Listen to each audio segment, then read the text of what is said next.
आदेश जो आलेला आहे ते नेमका उपमुख्यमंत्री साहेबांचा काय नेमका आदेश आलेला आहे या निवडणुकीच्या अनुषंगानं? या संदर्भामध्ये आज जी बैठक झाली, ज्याच्या बाबतीत मी दुपारी आपल्या सगळ्या माध्यम प्रतिनिधींशी बोललो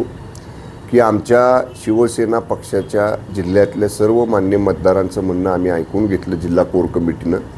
आणि आदरणीय मुख्य नेते आणि उपमुख्यमंत्री माननीय शिंदे साहेबांच्याकडं हा सविस्तर सगळा अहवाल सदस्यांच्या म्हणण्यासह जेव्हा मी या ठिकाणी दिला, त्यावेळी आदरणीय एकनाथजी शिंदे साहेबांनी ते सगळं ऐकून घेतल्यानंतर मला सांगितलेलं आहे की आपल्याला महायुतीचंच काम या निवडणुकीमध्ये करायचं आहे. 17च्या 17 उमेदवार, जे 6 बिनविरोध निवडून आलेले सोडून जे 11 उमेदवार आहेत महाराष्ट्रामध्ये, ते सर्वच्या सर्व महायुती धर्म म्हणून आपल्याला निवडून आणायचे आहेत. त्यामुळं शिवसेनेचा आदेश आहे, मुख्य नेत्यांचा आदेश आहे की आपण सगळ्यांनी या निवडणुकीमध्ये महायुती म्हणून जी जागा सातारा सांगलीची भारतीय जनता पक्षाला सुटलेली आहे, भारतीय जनता पक्षाच्या उमेदवाराला निवडून आणायची सगळ्या ताकदीनं तुम्ही प्रयत्न करायचा आहे. एकही मत आपलं इकडं तिकडं जाता उपयोगाचं नाही, याचीसुद्धा दक्षता जिल्ह्याचा पालकमंत्री म्हणून तुम्ही घ्या आणि सर्व सदस्यांना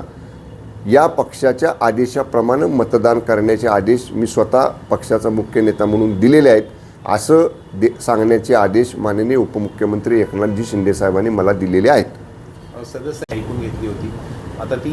नाराजी आहे तर कशा पद्धतीनं त्यांना म्हणजे सांगितलं जाणार आहे जे मतदार आहेत तुमचे? या बाबतीत सुद्धा मी आदरणीय शिंदे साहेबांना सांगितलेलं आहे, त्यांच्या कानावर ह्या गोष्टी घातलेल्या आहेत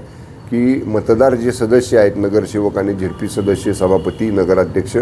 त्यांच्या भावना या संदर्भातल्या तीव्र होत्या, पण तरी देखील साहेबांनी सांगितलेलं आहे की त्या भावना जरी त्यांनी व्यक्त केल्या असल्या तरी पालकमंत्री म्हणून तुमची जबाबदारी आहे, तुम्ही सगळ्यांच्या शंका निरसन करा आणि समजा काही गैरसमज असतील तर या मतदानानंतर, निवडणुकीनंतर एकत्र बसून ते सोडवता येतील. सगळ्या सदस्यांनी कुठलाही किंतु परंतु मनात न ठेवता महायुती धर्म पाळून या जागेवरती भाजपच्या उमेदवाराला विजयी करा, अशा पद्धतीचे आदेश माननीय शिंदे साहेबांनी दिलेले आहेत. ओके.